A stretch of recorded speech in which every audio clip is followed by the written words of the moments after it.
It's a beautiful day outside. It's 3:30 in the afternoon. And what am I doing? Let's get started on dinner for tomorrow, because that's how long this is going to take. Yay. Welcome back, friends. Thanks for joining me again on Rupert Cooks. And today I am going to be starting, because as I mentioned, it's going to be a 2-day process. I'm going to be starting French onion soup. And this isn't really the toughest thing in the world. It just takes time. And there is no getting around that. Basically, you slice up the onions and cook them for about 3 or 4 hours. And then by that time, you're so sick of it, you don't even want to have it. So you put it away, and the next day we actually make the soup. So that's what I'm going to be doing. French onion soup relies upon beef broth, onions, I don't know, some salt and some thyme, maybe a little bit of vermouth if you want, cheese, and toast. That's it. That's all that's in it. But like a lot of soups that don't have very much in the way in terms of ingredients, that only heightens the prep all that much more. The more simple your ingredients get, the more you have to get a lot out of them. And so that's why this takes a while, because we are going to slow caramelize these onions in a way that is not usually thought of when you think of caramelizing onions. So anyway, stay tuned. Okay, so the first thing we have to do is slice our onions. And I want to wind up with about 1.5 pounds of sliced onions. So I'm starting with around 2 onions, I don't know, about 5 yellow onions. Nothing special here. But the way we slice them is special. We're going to take off the root and the upper end of it. Nothing new there. Slice it in half. And then we really do not want any of the tougher outer skin on it. So you have to take off more than just that paper. Take off one layer there. And now if you notice, there's lines that go along the length of the onion here. And sometimes we slice an onion like this, and sometimes with the lines. Here, it's important to slice it with the lines, because by doing that, the onion actually breaks down more readily. Like slicing like this gives you more robust slices that don't break down as quickly when you cook them. Slicing, like this does. So we're going to come along and go 1/4 inch. And you really need to try for consistency here. So, take your time. Don't go crazy. But it's also very important to get these nice and even. Because if you get them uneven, they will cook at different rates. And that's going to give you issues.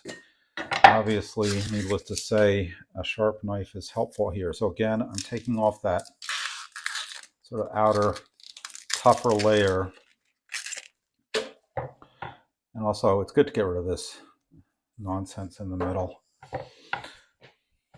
And going with the lines of the onion.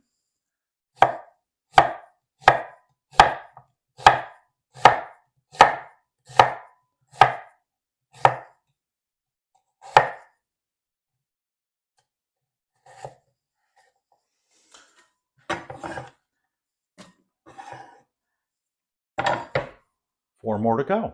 All right, so finishing up these onions, and I want to show you something here.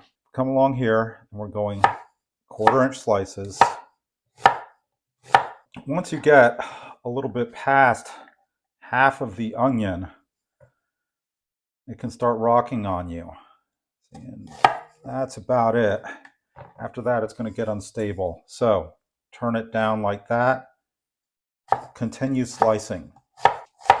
It's better to do that than to be screwing up the last 30% of your onion and getting uneven slices. Because again, this does matter a lot. Okay, so I've melted 4 tablespoons of butter in a reasonably robust cast iron pot, really. And I've got it on low heat. I'm going to turn it up to something kind of medium.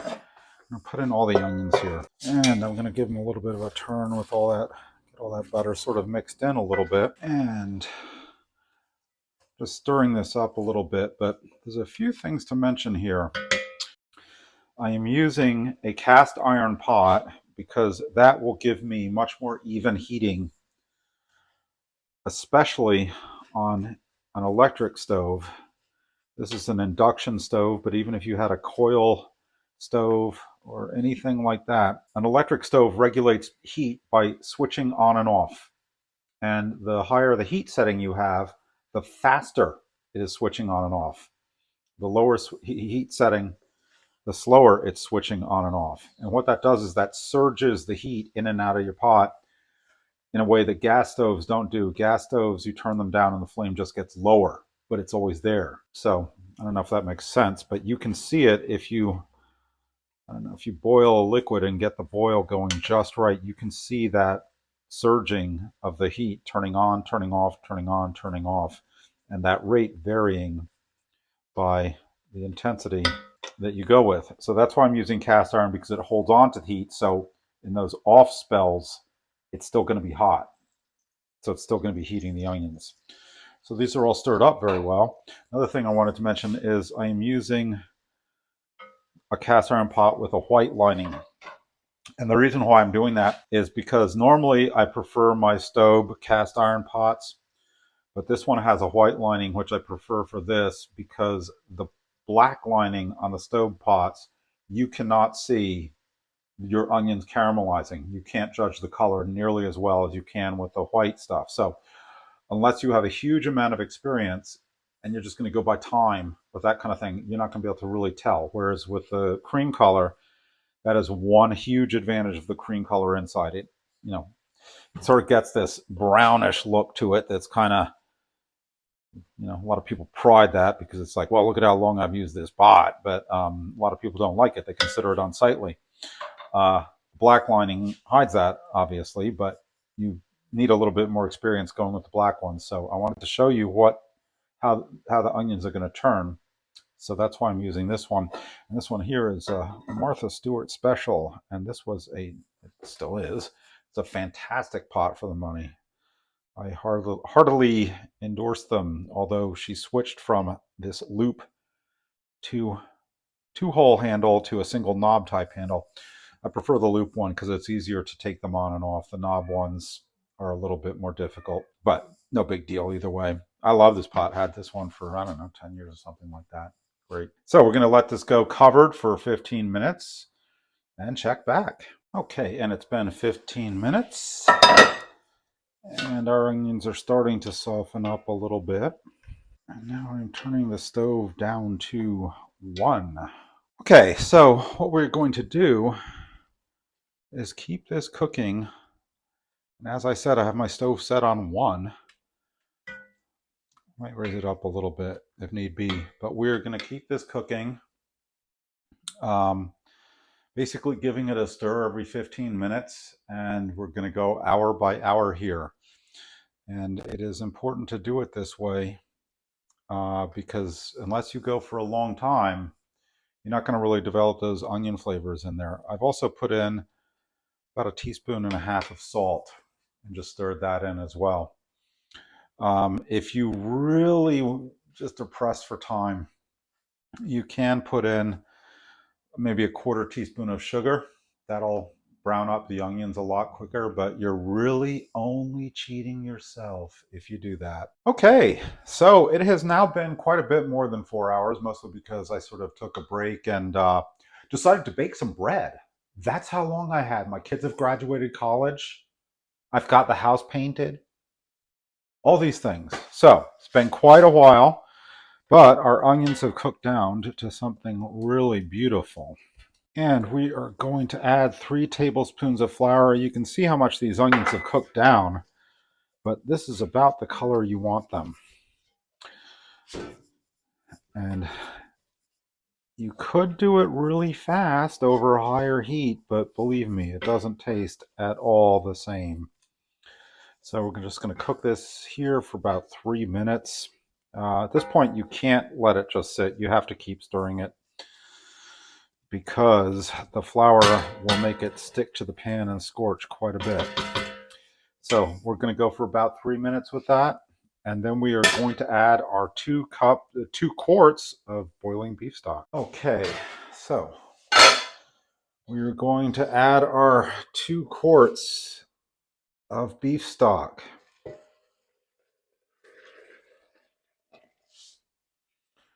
And I like to put in a bay leaf and a pinch of thyme. If you have a fresh sprig of thyme, that's actually even better. But now that we've got our flour in there all activated from our little bit of pre-cook, we're going to throw this on the stove, partially covered, for 30 to 40 minutes or so. And just let those flavors mix up a little bit. Okay, and it is now 10 o'clock and we are done for the day. I should have probably mentioned when I added the beef broth, very often people will add a half a cup of white wine or dry vermouth, a little bit of cognac or sherry vinegar, that kind of thing. I don't, because I just prefer not to. But what I'm going to do is let this cool and then put it in the refrigerator overnight. And that actually makes a huge difference in the taste. If you make the soup a day before you use it or serve it, it gives it, it's like lasagna. It just like is one of those things that tastes better the next day. So we're going to put this in the refrigerator and the saga of the onion soup will continue tomorrow. Okay, so it is now the next day at dinner time. I've got my soup heating up. The nice thing about this is when you put the soup in the refrigerator overnight, you can take it out in the morning and skim it, which I would advise you to do if there's any fat on the top of it. The next thing we need to do is, since we had so much time making our soup, I have time to bake some bread. So we have some bread. It's actually good if this is a little bit more stale than this. But what I'm doing is I'm preheating my oven on broil with the rack in the top position. And we need some croutons, which means dried bread. It doesn't necessarily mean it has to be cubed. And so we need some slices of this bread, about 3/8 of an inch thick, something like that. So we're going to come along here and get a few of those. The slicing bread technique, yes. And a good thing to do is be aware of how you're going to be serving this soup when you slice these.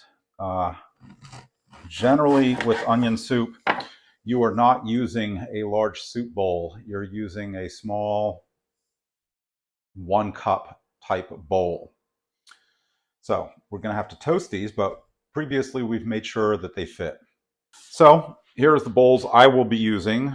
I think I got these at the soon-to-be defunct Bed Bath & Beyond.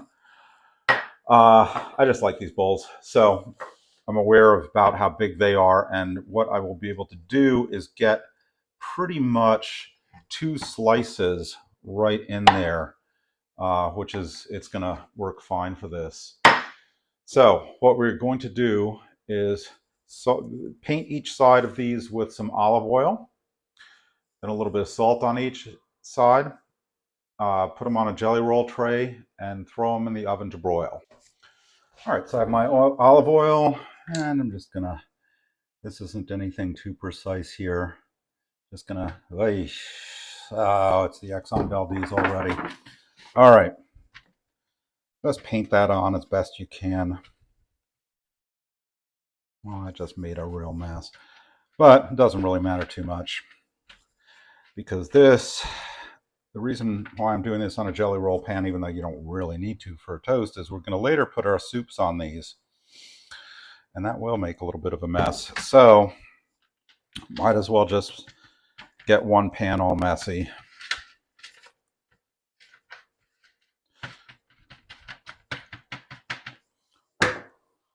That's right, just slop it all around, making them just waste it all.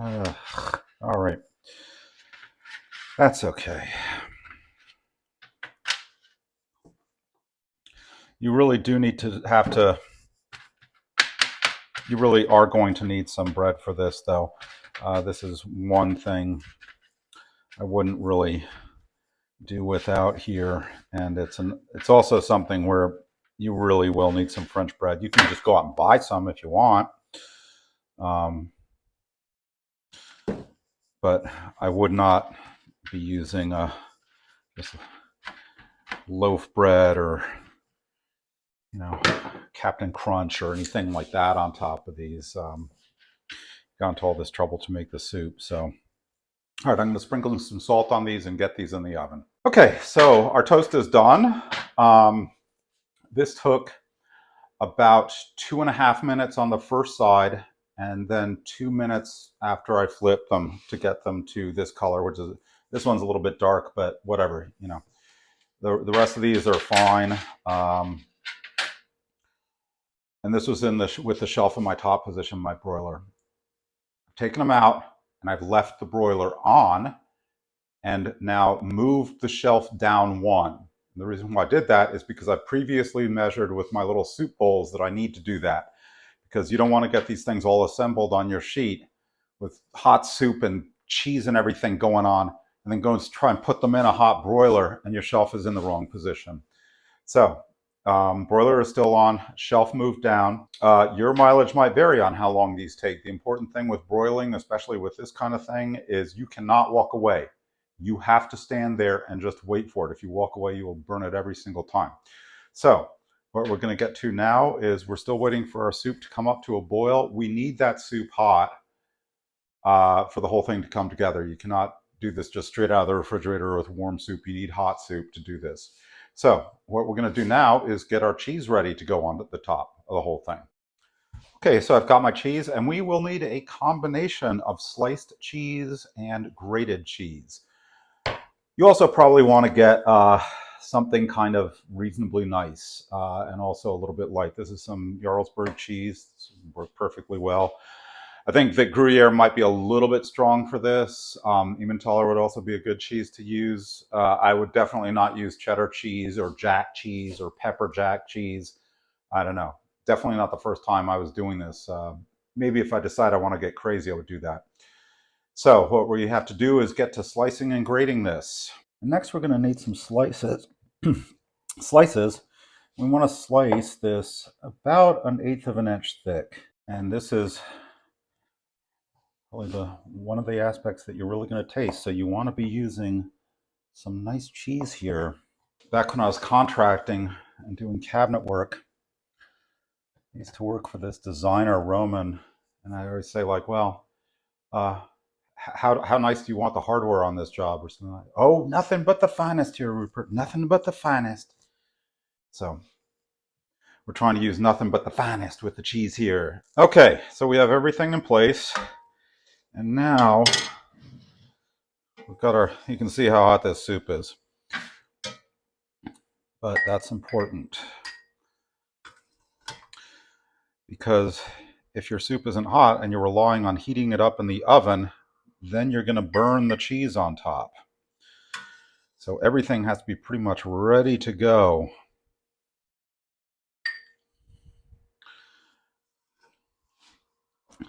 And it is also important to fill your soup bowls up too much, believe it or not. You want to fill them up within about 1/2 inch or 3/8 of the top. And I can tell that because these have this sort of little flared out area there. And then we're going to take 2 of our croutons and put them on there. We are not pushing them in, just lay them on top. Then with some cheese, the sliced cheese, we're going, and if you notice, I am overhanging this a little bit by about, like, oh, I don't know, 1/2 inch or so. The reason why is, believe it or not, the presentation of this soup relies upon messiness. You actually kind of want it a little bit messy looking. So there's one. And we're going to put a little bit of the grated cheese on top to sort of give it some texture, as well as covering up any holes in our cheese. There we go. And you can see how full that is. I can't tip it very much because it'll just dump everything right out. Oh, and oops, shoot. 2 croutons. It is quite clear I will have to slice, a little bit more cheese, but there we go. Just going around, overhanging it a little bit. The more you overhang it, the better the presentation will look, and the more cleanup you will have to do afterwards, because I can guarantee you your guests will not be picking this off of the sides. It just looks cool. So, sprinkle some cheese on top. Bada boom, bada bing. There we go. That's 2. I could keep going, but you get the idea. Now we're going to pop these in the oven. And there's our soup out of the oven. This took about 6.5 minutes, but again, your mileage will vary quite a bit. And if I get my mic close enough, you can hear that sizzle. You know why you hear that sizzle? Because this is hot. How hot?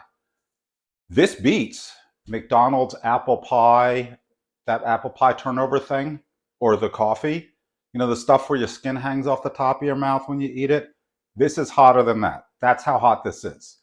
So that's why it's okay to do 2 of these, then do another 2 if you're doing a party of 4, because you got to allow some time for this to cool down. If your guests don't know that, I think everybody knows how hot onion soup can be, but if your guests don't know that, you certainly have to tell them. Okay, so that about wraps up the onion soup. 2 days in the making. It's sort of like a Tor Heyerdahl voyage. Kontiki, Kontiki 2, Raw 1. It's a long journey to get here, but it is so worth it, even though it will burn the top of your mouth off. I guarantee you the first time you make this, you'll be so excited to try it after the eons of labor you've put into it. At any rate, I hope you enjoyed our time together. I hope you like this recipe. Please like and subscribe. And thank you again so much for joining Rupert Cooks. Take care.